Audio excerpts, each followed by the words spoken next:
Shalom, selamat berjumpa kembali di channel TBK Kajabi Tinamunan. Selamat hari Minggu dan selamat beribadah buat kita semua. Khotbah pada minggu ini yaitu Minggu di hari yang ke-308 tanggal 3 November tahun 2024 ya. Diambil dari Injil Markus pasal 12 ayat 28 sampai dengan 31.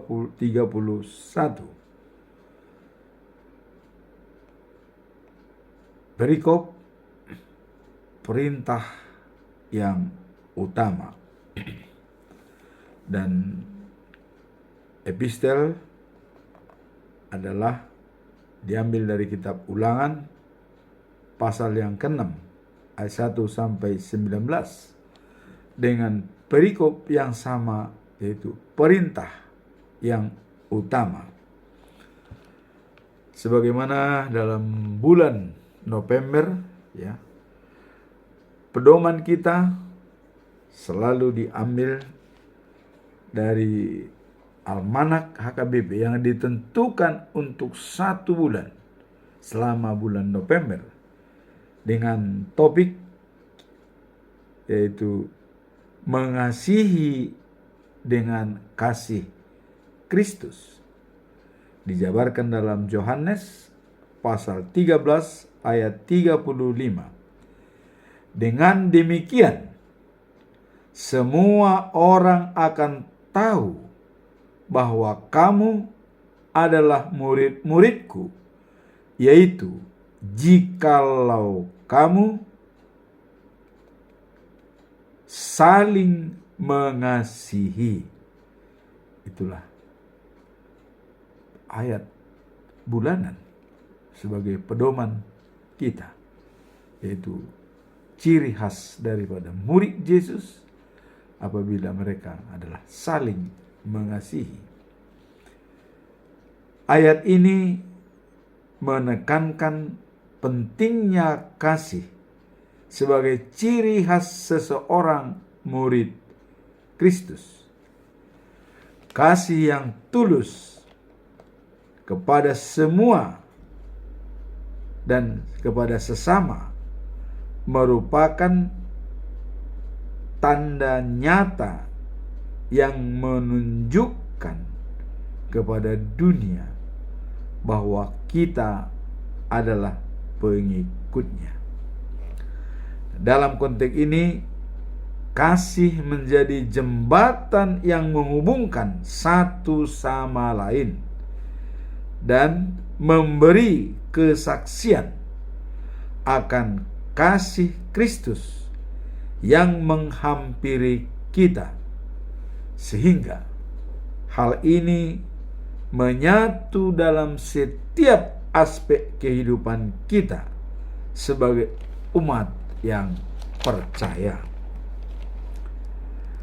Ketika seorang murid saling mengasihi, mereka bukan hanya memenuhi perintah Tuhan, tetapi juga menciptakan atmosfer yang harmonis di antara orang-orang di sekitar mereka. Hal ini mendorong satu sama lain untuk bertindak dengan kasih, memberikan dukungan dan membangun komunitas yang kuat dalam iman, sehingga iman kita dapat semakin berkembang dan bersinar di tengah-tengah masyarakat. Itulah pedoman kita dalam bulan November. Sekarang kita masuk dalam khotbah minggu ini, yaitu Markus 12 ayat 28 sampai dengan 34.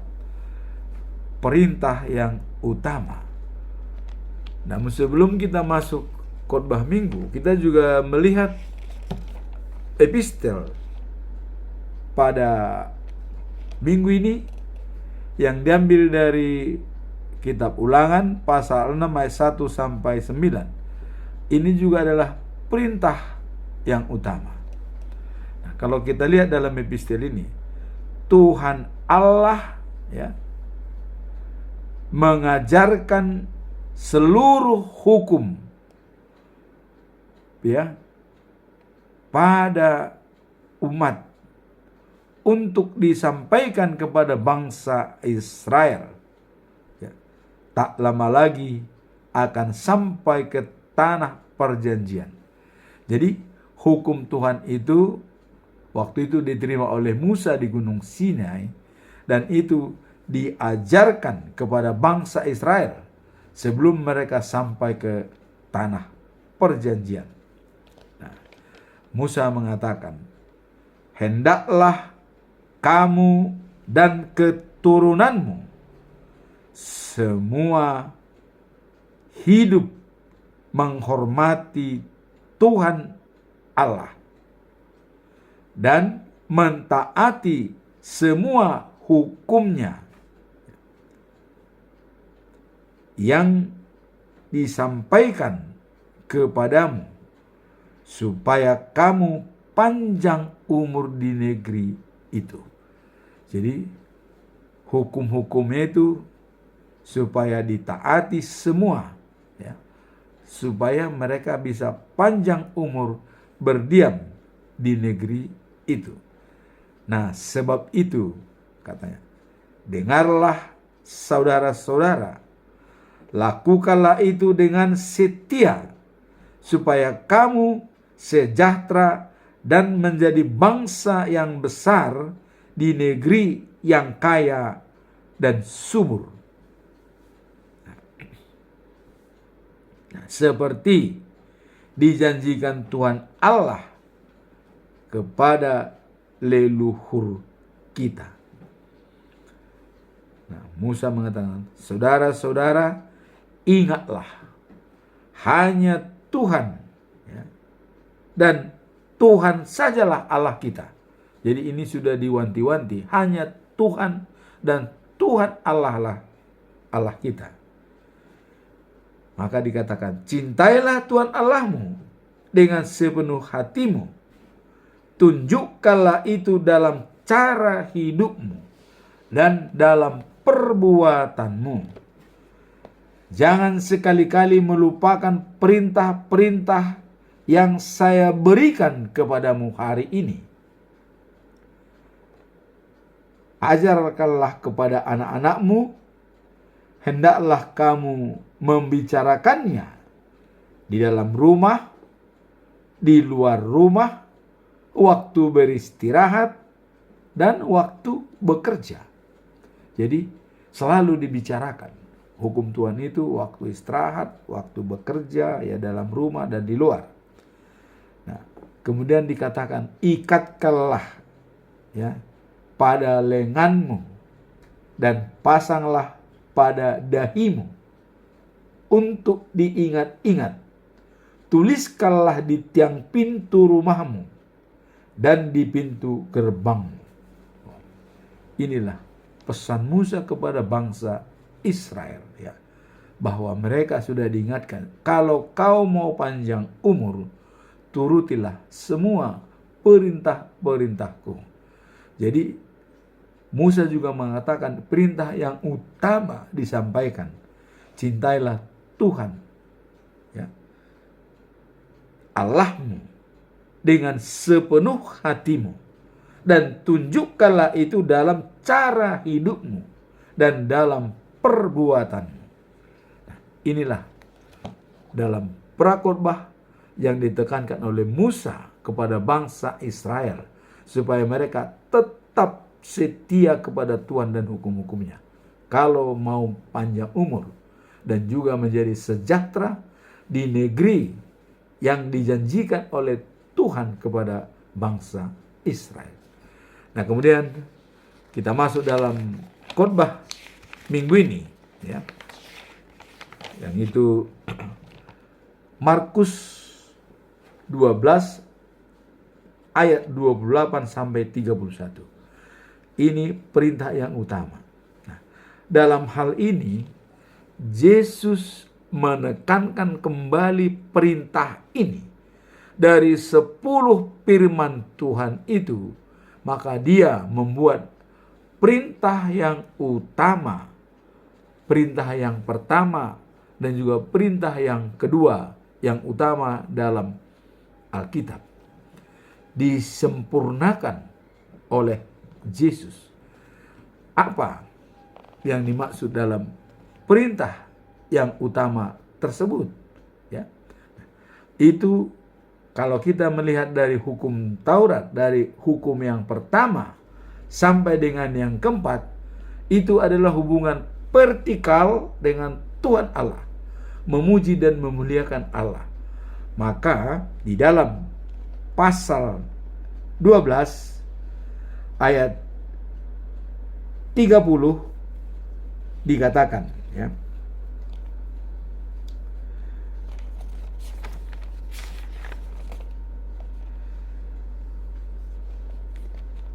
cintailah Tuhan Allahmu dengan sepenuh hatimu, dengan sepenuh jiwamu, dengan seluruh akal budimu, dan dengan segala kekuatanmu.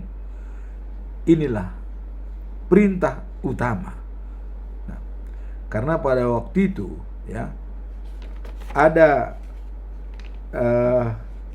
dari guru-guru agama, ya, datang kepada Yesus, ya, dan mendengar percakapan antara Yesus dengan orang-orang dari golongan Saduki. Guru agama itu melihat bahwa Yesus sudah menjawab orang-orang itu dengan baik, maka ia bertanya kepada Yesus. Nah, jadi karena dia sudah menjelaskan kepada orang-orang Saduki, maka guru-guru agama itu bertanya kepada Yesus, perintah manakah yang paling penting dalam semua perintah?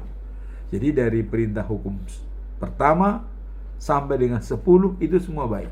Tapi yang manakah yang paling penting? Ini pertanyaan daripada guru-guru agama. Maka Yesus menjawab, perintah yang pertama ialah, dengarlah hai bangsa Israel, Tuhan Allah kita Esa.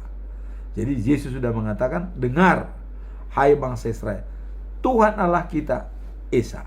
Nah, ini apa dipersoalkan oleh di YouTube teman-teman yang tidak mengerti mengenai Yesus. Seolah mereka mengatakan karena kita menganggap Yesus itu Tuhan, dan seolah-olah Yesus ini juga punya Tuhan lagi. Karena dikatakan Tuhan kita itu Esa. Jadi menganggapnya Yesus itu bukan Tuhan, tapi masih ada Tuhan yang Esa. Nah, ini adalah hanya roh yang bisa menerima kalau Yesus itu sama dengan Tuhan. Yesus mengatakan itu dia sebagai manusia. Maka dia bilang, Yesus menjawab, perintah yang pertama ialah, dengarlah hai bangsa Israel, Tuhan Allah kita Esa. Nah, jadi di sini Yesus tidak mengatasnamakan Allah, tapi dia sebagai manusia biasa. Jadi Tuhan Allah kita Esa. Tapi pada saat tertentu dia katakan, ya, Anda melihat saya itu sama dengan melihat Allah. Nah, itu dalam Injil Yohanes dikatakan, ya, Anda melihat saya sama dengan melihat Allah. Nah, tapi di sini mengatakan bahwa bangsa Israel, Tuhan Allah kita Esa. Ini pernyataan daripada Yesus. Maka Yesus mengatakan, karena tadi diminta mengenai kesimpulan daripada semua hukum Taurat yang diberikan Musa, yang ke-10 tersebut, guru-guru agama menanya, mana yang lebih penting dari hukum Taurat tersebut? Maka Yesus menyimpulkan begini, cintailah Tuhan Allahmu dengan sepenuh hatimu, dengan sepenuh jiwamu, dengan seluruh akal budimu, dan dengan segala kekuatanmu. Dalam Alkitab versi lain juga dikatakan, cintailah Tuhan Allahmu dari segenap hatimu, jiwamu, dan kekuatanmu. Tapi di sini ada akal budimu, supaya lebih detail. Kenapa ada akal budi? Dan harusnya cukup dengan jiwa dan kekuatan. Tapi kemarin kita jelaskan bahwa jiwa itu adalah adanya spiritual dan emosional dari kita yang langsung berhubungan dengan Tuhan. Itu jiwa, ya. Jiwa kita langsung berhubungan dengan Tuhan secara spiritual dengan emosional. Kemudian akal budi adalah, ya, ini merupakan kebijaksanaan dan pengembangan berpikir logik. Jadi cara kita berpikir dan membuat suatu kebijakan dengan akal budi. Itulah maka cintailah Tuhan Allahmu dari segenap hatimu, dari segenap jiwamu, dari seluruh akal budimu, dan dengan segala kekuatanmu. Jadi totalitas hati, jiwa, akal budi, dan kekuatan. Itulah perintah yang utama. Dan itu adalah hubungan vertikal dengan Tuhan. Maka di dalam pedoman kita dalam bulan Oktober dikatakan adalah serahkanlah hidupmu menjadi persembahan yang hidup dan benar. Serahkanlah hidupmu, ya, kepada Allah menjadi persembahan yang hidup dan benar. Nah, itu jelas dikatakan dalam Roma pasal 12 ayat 1. Pesan daripada Paulus, ya. Oleh karena sebab itu, ya, saya menasihatkan kamu untuk mempersembahkan tubuhmu, ya, kepada Tuhan Allah. Karena demi kemurahan Allah, persembahkanlah hidupmu sebagai persembahan yang hidup, yang kudus, ya, dan yang berkenaan di hati Allah. Nah, sekarang hukum yang kedua. Tadi yang pertama dan yang utama, sekarang yang kedua. Ya, cintailah sesamamu seperti engkau mencintai dirimu sendiri. Nah, jadi jelas di sini, cintailah sesama seperti diri kita sendiri. Artinya kita menganggap bahwa orang itu juga sama dengan kita. Maka di sini ada yang namanya empati, yaitu merasakan apa yang dirasakan oleh orang lain. Maka kita harus mencintai sesama seperti diri kita sendiri. Inilah yang dikatakan hubungan horizontal, ya. Maka kalau kita lihat dari falsafah salib Yesus itu, vertikal kepada Allah, horizontal kepada manusia. Dan vertikal itu menggambarkan mencintai Allah. Itulah yang dikatakan dalam hukum 1 sampai dengan 4. Kemudian vertikal hubungan dengan manusia itu adalah menciptakan atau mencerminkan hukum 5 sampai dengan hukum yang ke-10, di mana dikatakan hormatilah orang tuamu, ya, supaya panjang umurmu, ya, di tanah yang diberikan oleh Tuhan kepadamu. Jadi ada kaitannya dengan manusia, artinya horizontal. Kemudian dengan adanya kedua hukum tersebut tadi, hukum yang utama dan pertama mencintai Tuhan Allah. Kemudian hukum yang kedua dan utama adalah sesama manusia. Tidak ada lagi perintah lain yang lebih penting dari kedua perintah itu. Inilah penjelasan Yesus kepada guru agama, sehingga guru agama itu cukup mengerti dan sangat paham dengan penjelasan Tuhan Yesus. Maka dalam ayat 32, lalu guru agama itu berkata kepada Yesus, "Tepat sekali Bapak Guru, memang benar apa yang Bapak katakan, Tuhan Allah yang Esa dan tidak ada lagi Allah yang lain." Langsung guru agama itu membenarkan apa yang disampaikan oleh Yesus, ya, dengan menyimpulkan kedua hukum tersebut sebagai implementasi dari 10 hukum Taurat yang diterima oleh Musa. Tadi kalau Musa mengatakan tadi, ya, cintailah Tuhan Allahmu, ya, dari segenap hatimu, dan lakukanlah itu dari sikapmu dan dari perbuatanmu, dan kemudian kalungkan dalam tanganmu, kemudian taruh di dalam dahimu, katanya, tulis dalam pintu rumahmu atau di tiangmu dan pintu gerbangmu. Nah, itu tadi adalah merupakan ajakan daripada Musa kepada bangsa Israel. Dan sekarang hukum tersebut disempurnakan oleh Tuhan Yesus dengan 2 bagian. Cintailah Tuhan Allahmu dari segenap hatimu, jiwamu, akal budi, dan kekuatanmu, dan cintailah sesamamu seperti dirimu sendiri. Sangat simpel. Nah, sehingga guru agama mengatakan, baik guru, memang benar apa yang Bapak katakan, Tuhan Allah yang Esa, dan tidak ada lagi Allah yang lain.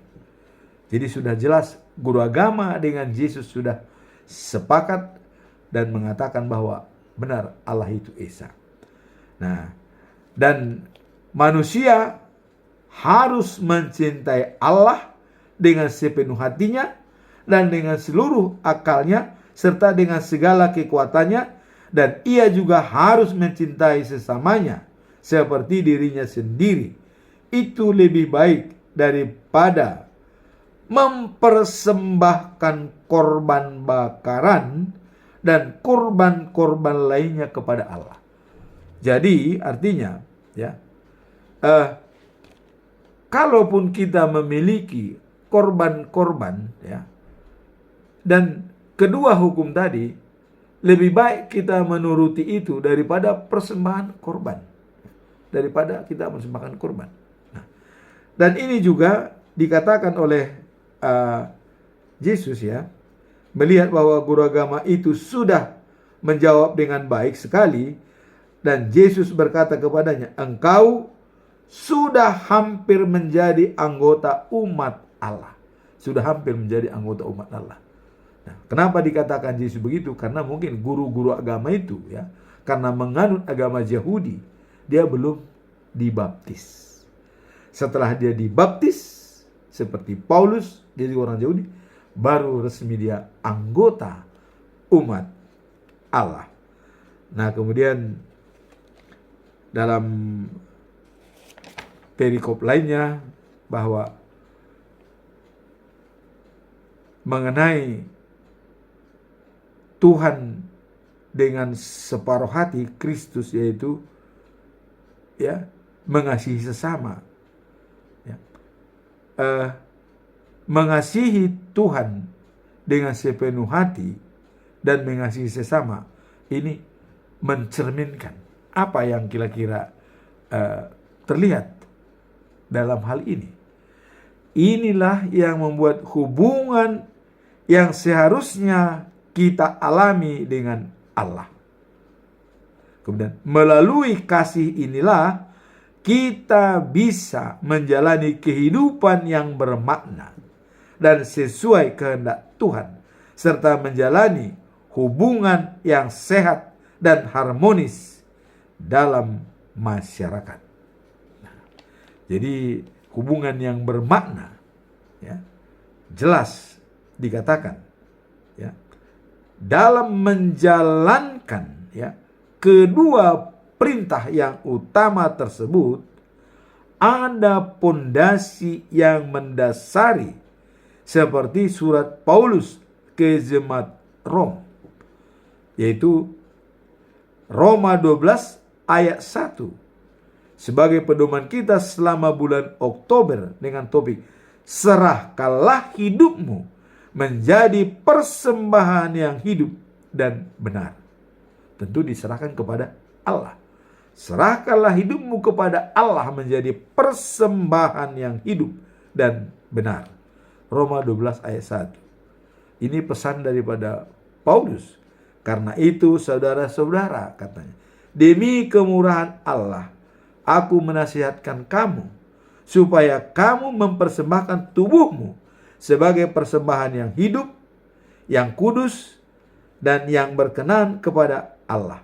Itulah ibadahmu yang sejati. Jadi dengan mencintai Tuhan dari segenap hati dan sesama manusia, itulah ibadah kita yang sejati. Maka dengan demikian wajib hukumnya hidup untuk Allah, ya, dengan persembahan yang hidup, yang benar, yang suci, dan menyenangkan hati Allah. Sekarang kita melihat dalam menyenangkan hati Allah, siapa tokoh dalam Alkitab yang menyenangkan hati Allah, ya? Kita lihat kisah Daud, ya. Daud dan Nathan. Waktu Daud telah menang dalam peperangan dan telah berada di istana. Jadi waktu Daud sudah memenangkan peperangan dan berada di istana, dia memikirkan peti perjanjian Allah masih berada di kemah. Sedangkan dia ada di istana, ya, dengan bangunan kayu cemara dari Libanon. Kemudian Daud mengatakan dia hendak membangun rumah Tuhan. Dia menganggapnya karena rumah Tuhan itu mengembara dan sekarang berada di kemah. Perjanjian Tuhan itu berada di kemah. Daud memikirkan untuk membangun rumah Tuhan. Nah, kemudian dan perintah yang pertama dan utama secara vertikal, ya. Nah, di dalam masalah itu tadi, ya, dan dapat disimpulkan dalam Matius 7 ayat 12. Apa yang hendak diperbuat oleh orang lain kepadamu, perbuatlah seperti itu. Itulah seluruh hukum Taurat dari kitab para nabi. Nah, sekarang kita kembali tadi kisah Daud, menyenangkan hati Allah. Nah, Daud hendak membangun rumah Tuhan sebagai tempat daripada peti perjanjian Allah. Karena Daud sudah berada di istana yang enak, ya, dan boleh dikatakan dia sangat-sangat tenang berada di istana. Maka ada rencana dia untuk membangun rumah Tuhan supaya kemah atau peti perjanjian Tuhan, peti perjanjian Allah, tidak lagi berada di kemah, tapi berada di rumah Tuhan. Nah, jadi kita lihat dalam 2 Samuel, ya, pasal yang ke-7, ya, ayat 2.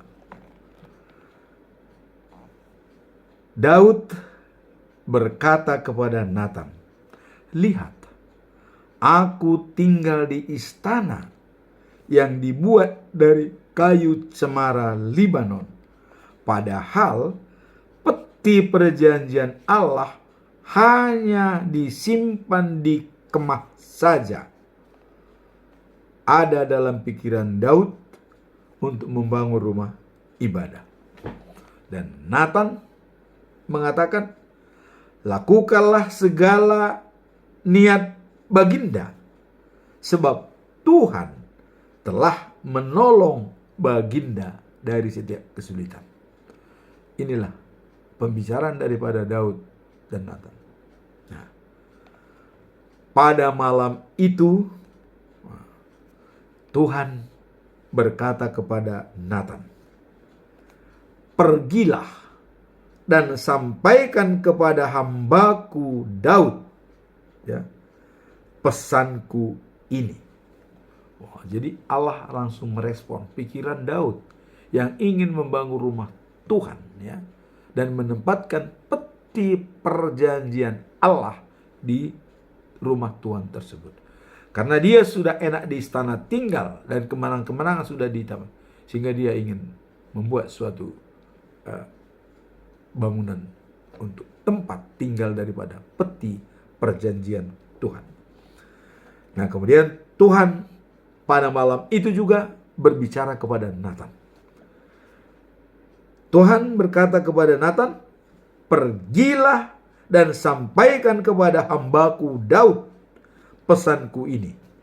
Inilah apa pesan daripada Tuhan Allah. "Masakan engkau yang mendirikan rumah bagiku?" Ini alamat. "Sejak bangsa Israel kubebaskan dari Mesir sampai sekarang," kata Allah, "belum pernah aku tinggal dalam sebuah rumah, ya, melainkan selalu mengembara dan tinggal di sebuah kemah." Jadi selalu mengembara. Selama, ya, pengembaranku bersama Israel. Jadi selama Tuhan itu mengembara bersama dengan bangsa Israel, belum pernah aku bertanya kepada pemimpin-pemimpin yang telah kupilih. Jadi belum pernah ditanya, apa sebabnya mereka tidak mendirikan rumah, ya, dari kayu cemara Libanon untuk aku. Jadi belum pernah ditanya dan belum pernah ada yang mengusulkan untuk berbuat seperti itu. Nah, sebab itu Nathan, katanya, beritahukan kepada hambaku Daud bahwa aku Tuhan yang Maha Kuasa berkata kepadanya, "Engkau telah kuambil dari pekerjaan menggembalakan domba di padang dan kuangkat menjadi raja, ya, atas umatku Israel." Jadi Allah mengatakan, aku yang mengangkat engkau raja, kuambil dari menggembalakan domba untuk menjadi raja Israel. Nah, aku telah menyertai engkau, ya, bersama engkau pergi kemanapun engkau pergi, dan segala musuhmu telah kutumpas pada waktu engkau bertempur. Jadi pada saat bertempur, Tuhan Allah menumpas musuh-musuh daripada Daud.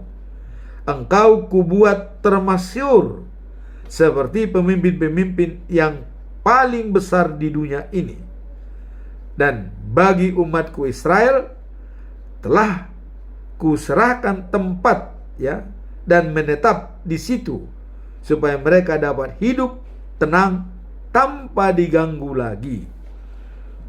Kemudian sejak kedatangan mereka ke tanah ini dahulu, dan, ya, kuangkat pemimpin-pemimpin untuk mereka, mereka telah diserang oleh orang-orang yang suka kekerasan, tetapi hal itu tidak akan terjadi lagi.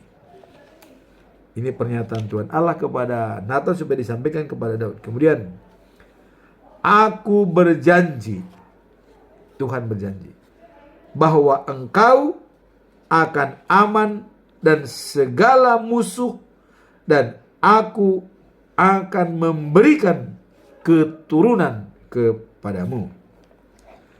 Nah, kemudian ini pesan daripada Tuhan dan merupakan janji yang disampaikan kepada Nathan untuk disampaikan kepada Daud. Dia bilang begini, kelak jika sampai ajalmu, ya, dan engkau dikuburkan. Jadi artinya Daud meninggal atau sudah menemui ajalnya, ya, dikuburkan di makam leluhurmu, seorang dari putramu akan kuangkat jadi raja Dialah yang akan mendirikan rumah ibadah bagiku. Ini sudah dinyatakan oleh Tuhan Allah bahwa Daud akan memiliki seorang putra, dan dialah yang akan membangun rumah bagi dia apabila Daud sudah tiada, sudah meninggal. Itulah Raja Salomo yang menjadi raja yang termasyhur dan yang terbijak dari segala manusia yang pernah ada di dunia. Nah, kemudian dikatakan bahwa dialah yang membangun rumah bagiku. Nah, kerjanya akan kerajaannya akan kukukuhkan, dan untuk selama-lamanya seorang keturunannya akan menjadi raja. Ya. Nah, aku akan menjadi bapaknya dan dia akan menjadi putraku. Apabila dia berbuat salah, dia akan kuhukum seperti seorang bapak menghukum anaknya. Jadi sudah diingatkan oleh Tuhan bahwa dia menjadi bapaknya. Artinya seorang bapak dan anak apabila salah, hukuman itu dijalankan. Nah, tetapi, ini aku akan tetap berbuat baik kepadanya, sesuai dengan janjiku kepadanya akan tetap kupegang. Tidak seperti yang kuatakan kepada Saul, yang telah kugeser dari kedudukannya supaya engkau bisa menjadi raja. Jadi diingatkan oleh Tuhan, ya, Saul itu kugeser. Nah, tadi dikatakan Allah akan mengukuh kerajaannya. Nah, itulah raja anak Daud, yaitu Raja Salomo. Dan pada saat itu Raja Salomo belum lahir, ya, belum lahir. Nah, kemudian dikatakan kepada Nathan, ya, berkata kepada Saul, dia menggantikan Saul. Kemudian engkau akan selalu, ya, mempunyai ketaatan dan aku akan membuat kerajaanmu bertahan selama-lamanya. Jadi Tuhan sudah memprogramkan, ya, dan akan membuat kerajaannya bertahan selama-lamanya. Seorang dari keturunanmu. Nah, ini dikatakan kepada Daud. Seorang keturunanmu akan memerintah sebagai raja. Ya. Seorang keturunanmu memerintah sebagai raja segala raja. Lalu Nathan memberitahukan kepada Daud. Jadi seorang keturunanmu, raja dari segala raja, itulah kedatangan Yesus Kristus. Nah, kemudian pembicaraan terakhir dari Allah yang disampaikan kepada Nathan untuk disampaikan kepada Daud adalah sebagai berikut, ya. Engkau akan selalu mempunyai keturunan, dan aku akan membuat kerajaanmu bertahan selama-lamanya. Seorang dari keturunanmu akan memerintah sebagai raja. Dan raja yang dijanjikan itulah Tuhan Yesus Kristus di generasi ke-60 dari Adam, atau generasi ke-27 dari Daud, ya. Jadi masih ada 27 generasi lagi, itu sudah dinubuatkan kepada Daud. Kalau Raja Salomo itu memang langsung generasi di bawahnya langsung, ya, bahwa keturunanmu lah, anak kandungmu sendiri yang membangun rumah ibadah bagiku, ya, dan kerajaannya akan ku tetapkan. Dan dari keturunannya untuk tetap menjadi raja. Kemudian dari keturunanmu yang menjadi raja segala raja, yaitu Yesus. Dianggap itu adalah keturunan Daud, walaupun memang itu merupakan penjabaran keturunan daripada Raja Salomo, tapi lebih terkenal adalah keturunanmu dan anak kandungmu. Nah, ini dua janji ini yang diberi oleh Tuhan. Jadi, anak kandungmu yang akan membangun rumah ibadah bagiku, dan dari keturunanmu yang menjadi, saya tetapkan, raja segala raja yang bertempat tinggal di Sion selama-lamanya. Itulah nantinya the news of Jerusalem. Nah, itulah merupakan yang menyenangkan hati Tuhan. Pikiran Daud langsung dibaca oleh Tuhan. Belum pernah ada orang hambanya yang memikirkan tempat peti perjanjian Allah, karena dia selalu mengembara. Dan Allah pun tidak pernah menanyakan kenapa saya mengembara.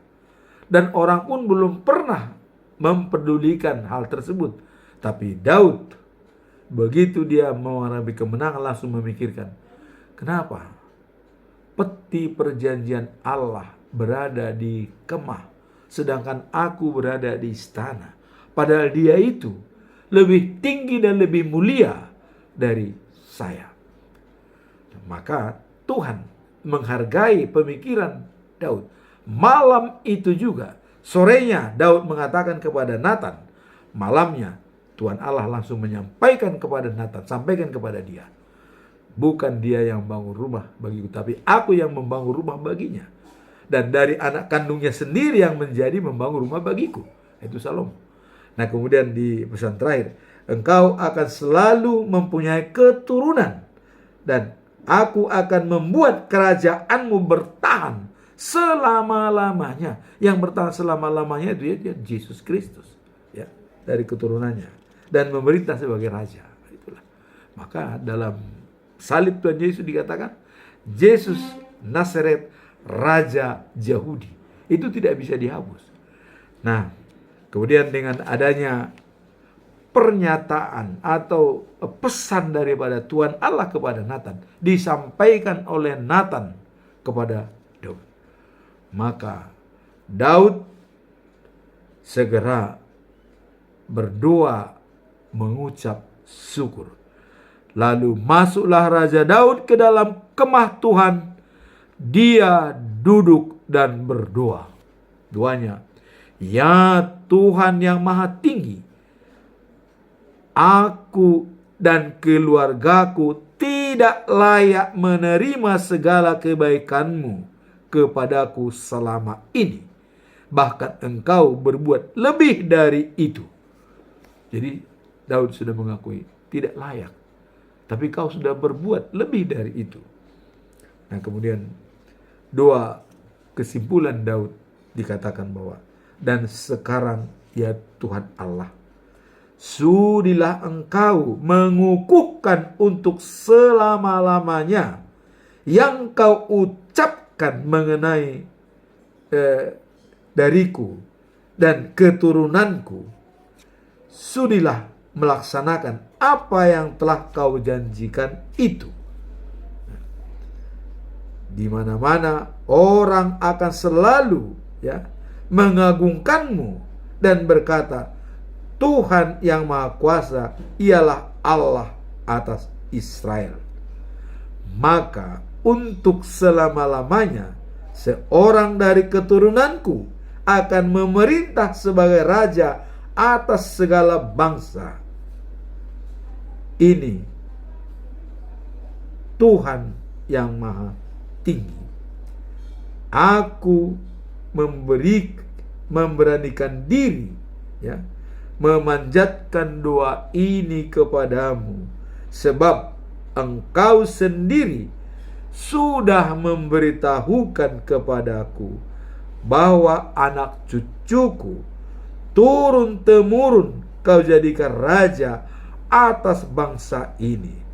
Terakhir, ya Tuhan yang Maha Tinggi, Engkaulah Allah, dan semua janji-Mu Kau tepati. Nah, dan hal yang indah itu telah Kau sampaikan kepadaku. Sebab itu aku mohon, sudilah memberkati keturunanku, supaya selama-lamanya mereka tetap merasakan kasih-Mu. Ya Tuhan yang Maha Tinggi, semua itu telah Kau janjikan, maka keturunanku akan tetap Kau berkati untuk selamanya. Jadi langsung Daud mengucap syukur dan berdoa. Janji Allah yang tadi adalah dua yang paling signifikan, itu anak kandungmu sendiri akan membangun rumah ibadah bagiku. Itulah Salomo dengan membangun rumah Tuhan di Yerusalem selama 48 tahun. Kemudian dari keturunanmu lah yang akan memimpin, dan raja segala raja berada di Sion selama-lamanya. Itulah Yesus Kristus. Nah, sekarang itulah yang menyenangkan hati Tuhan dari segala hidupnya. Kita kembali kepada perikop, yaitu perintah Allah yang utama. Kita lihat ya, perintah yang utama tersebut adalah dengan Yesus menyimpulkan, cintailah Tuhan Allahmu secara vertikal, cintailah sesama manusia secara horizontal. Nah sekarang, bagaimana penjabaran daripada kasih yang dinyatakan oleh Tuhan? Cintailah sesamamu, kasihilah Tuhan Allahmu. Bagaimana kasih itu diimplementasikan? Nah kemudian dalam 1 Korintus ya, 1 Korintus 13 ya, 1 dan ayat 13 dikatakan ya, meskipun saya ya pandai mengajarkan berita dari Allah dan mengerti semua hal yang dalam hal masa lalu dan sesuatu, serta sangat percaya pada Allah sehingga dapat membuat ya, orang yang berpindah, tetapi saya tidak mengasihi, itu percuma. Jadi kalaupun saya pintar berkata-kata memberitakan firman Tuhan dan membuat orang menjadi pengikut, tapi kalau saya tidak mengasihi, itu tidak ada artinya. Nah, jadi 1 Korintus 13 ya, ayat 3, tadi ayat 2, kemudian ayat 3 dikatakan, meskipun semua yang saya miliki saya serahkan kepada orang miskin ya, dan ya, menyerahkan diri saya untuk dibakar ya, tetapi saya tidak mengasihi orang lain, itu tidak ada gunanya. Jadi walaupun saya korbankan diri saya untuk dibakar ya, dan saya ya membantu orang miskin, tapi kalau saya tidak memiliki kasih, tidak ada artinya. Ini implementasi kasih yang disampaikan tadi, mengasihi Tuhan dan mengasihi sesama. Kita lihat kasih itu bagaimana. Nah, orang yang mengasihi orang-orang lain sabar dan baik hati, ia tidak meluap-luap dan tidak cemburu. Nah, jadi kasih itu dijabarkan ya, sabar dan baik hati, tidak meluap-luap dan cemburu, tidak membual ya, tidak sombong, tidak angkuh, tidak kasar, tidak memaksa orang lain untuk ikut dia, tidak cepat tersinggung, tidak dendam ya, dan tidak senang kejahatan ya, tapi dia senang dengan kebaikan. Itulah penjabaran kasih. Jadi kalau kita mengasihi Tuhan Allah dan sesama manusia, kita harus memiliki arti hakiki daripada kasih itu sendiri. Panjang sabar, tidak meluap-luap, ya, dan tidak sombong, tidak angkuh, tidak kasar, tidak memaksa, dan tidak dendam, tidak senang kejahatan, dan senang akan kebaikan. Itulah yang mengatakan orang mengasihi Tuhan Allah dan mengasihi sesama apabila dia memiliki falsafah daripada kasih tersebut. Nah, kemudian dalam Alkitab ada 4 corak kasih yang dijalankan di dalam Alkitab. Yaitu kasih pertama dalam Alkitab adalah storge, yaitu kasih terhadap keluarga saudara kandung sendiri. Kita harus saling mengasihi saudara kandung, ya. Kemudian kasih itu meningkat lagi, filia, ya, mengasihi sama saudara yang bukan saudara kandung atau teman, ya, dengan orang lain. Kita harus menunjukkan kasih itu. Dan tadi mengatakan kasih karena sudah Kristus lebih dulu mengasihi kita. Nah, kemudian yang ketiga adalah kasih eros. Artinya percintaan. Perkawinan itu adalah hadiah dari Tuhan. Maka ada saling mencintai antara laki-laki dan perempuan. Itu adalah hadiah. Itu benar dijalankan dengan baik. Kemudian yang terakhir adalah kasih agape. Ini adalah kasih yang tidak perlu menerima balas jasa. Kasih yang murni dan yang tulus untuk tidak mengharapkan balasan dari orang yang dikasihi. Demikianlah Tuhan Allah mengasihi kita. Kasih agape, Yesus Kristus, ya, mengasihi kita. Dan keselamatan itu diberikan adalah anugerah. Inilah merupakan implementasi daripada cintailah Tuhan Allahmu dari segenap hatimu, dari segenap jiwamu, dari segenap akal budimu, dan dari segenap kekuatanmu secara vertikal. Dan cintailah sesamamu manusia sama seperti dirimu sendiri. Nah, sekarang bagaimana kita mencintai diri kita sendiri?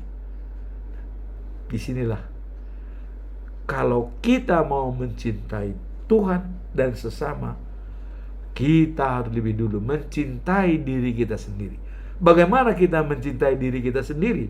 Ketiga-tiganya atau keempatnya yang ada dalam diri kita, hati kita, jiwa kita, dan akal budi kita, dan kekuatan kita, kita kelola dengan baik dan bersinergi antara yang satu dengan yang lain. Itulah yang menjadi dapat mencintai Tuhan dari segenap hati dan mencintai sesama seperti diri kita sendiri. Apabila kita sudah mencintai diri kita sendiri dan keempatnya kekuatan itu, baik hati, jiwa, kekuatan, dan akal budi bersinergi satu sama lain, saling menentukan, saling mempengaruhi, dan saling berhubungan untuk mengadakan hubungan emosional dan spiritual secara langsung dengan Tuhan. Itulah penjabaran daripada firman Tuhan pada hari ini. Perintah yang utama dan pertama dan yang utama. Tidak ada lagi lain perintah-perintah lain melebihi dari itu. Itulah pesan daripada Tuhan Yesus di dalam Injil Markus pasal 12 ayat 30 sampai dengan 31.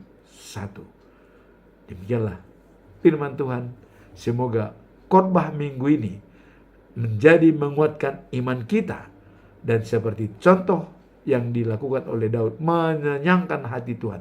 Pikiran dia sudah diarahkan untuk bersahabat dengan Tuhan, sehingga dia dihargai oleh Tuhan dan diberikan janji bahwa keturunannya, anak kandungnya sendiri, menjadi raja yang terkenal, dan dari keturunannya yang menjadi raja segala raja, yaitu kedatangan Tuhan Yesus Kristus, ya, pada generasi ke-60 dari Adam atau generasi ke-27 dari Daud. Demikianlah firman Tuhan, dan semoga firman ini menjadi pelita bagi kita untuk kita resapi dengan baik. Amin. Tuhan memberkati.